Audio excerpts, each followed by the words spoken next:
வேலை 6 மணிக்கு முடிச்சு 6 மணிக்கு மேலே பாய்ஸ் கூட உட்காந்தோமா, சாப்பிட்டோமா, தண்ணி இப்படி தான் போயிருச்சு சார். அது அடுத்தது என்ன, அடுத்தது என்ன அந்த அளவுக்கெல்லாம் யோசிக்கிறதுலாம் அந்த நேரம் இல்ல எனக்கு.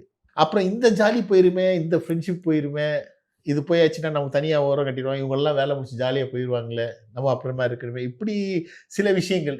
இதெல்லாம் வந்து நமக்கு எக்ஸ்ட்ரா பேமெண்ட் கிடைக்குமே, இந்த அமௌண்ட்ட வச்சு நம்ம ஃபேமிலி நல்லா இருக்கலாமே, நம்ம இன்னொரு இடம் வாங்கலாமே, ஒரு வீடு கட்டலாமே, எனக்கு கல்யாணம் ஆச்சுன்னா பசங்களுக்கு நல்லா வச்சுக்கலாமே, கொஞ்சம் பணம் சேர்த்து வைக்கலாமே, ஜாலி போயிருமே. ம்.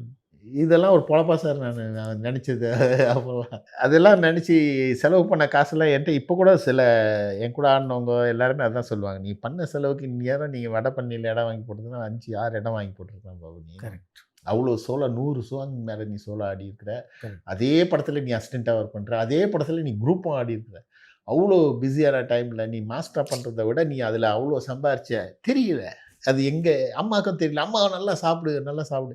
எங்க அம்மா இன்னைக்கு இவ்வளோ 84 வயசு ஆகுது. இன்னைக்கு வரைக்கும் கூட இல்ல. ஒர்க் இருக்கு அது இதெல்லாம் இல்ல.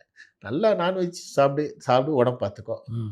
உனக்கு எப்போ பாட்டு வரும், அந்த பாட்டு வரும்போது நல்லா பண்ணு. ம். இப்போ வரைக்கும் அதுதான் சொல்றாங்க தவிர, அ. ஆனால் பசங்க எனக்கு இப்போ பிரசன்னா, தீபக், விஜய்ஷா 3 பசங்க. மிஸ்ஸஸ் தெரியும் சுதா, நான் சிரித்தால் தீபாவளி அவங்க தான். அவங்களுக்கெல்லாம் வந்து கொஞ்சம் செட்டில்மென்ட் அது இதுன்னு இப்போ மத்தவங்கள பார்க்கும்போ அவங்களுக்கு படிக்க வச்சாச்சு. பொண்ணு ஐடில ஒர்க் பண்றா. பிரசன்னா வந்து பிரபுகிட்ட அப்புறம் பிருந்தாகிட்ட ஒர்க் பண்ணிட்டு இருந்தாங்க. இப்போ தீபாவும் வந்து மாஸ்டர்ட்ட கொஞ்சம் ஒர்க் பண்ணி சோபி அந்த தினேஷ் மாஸ்டர்லாம் ஒர்க் பண்றாங்க. வெல் செட்டில்டு பண்ணணும். வீடுகள்லாம் பண்ணி குடுத்துருக்கலான்னா, அதெல்லாம் பண்ணியிருந்துருக்கலாம் நான் அப்போ. கரெக்ட். தெரியல. அப்ப அந்த ஏஜ் தெரியல.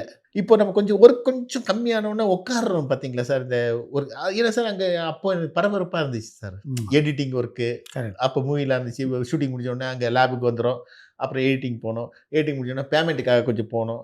பேமெண்ட் வந்தோனே அத எடுத்து போயிட்டு நம்ம யூனினாப்ஸ்ல கொஞ்சம் குடுக்க சொல்லி எல்லாம் பேர குடுக்கணும். அடுத்தது இன்னொரு புடிசர் ஏன்னா அப்போ நெறைய கம்பெனிங்க சென்னையில இருந்துச்சு கரெக்ட். சார்.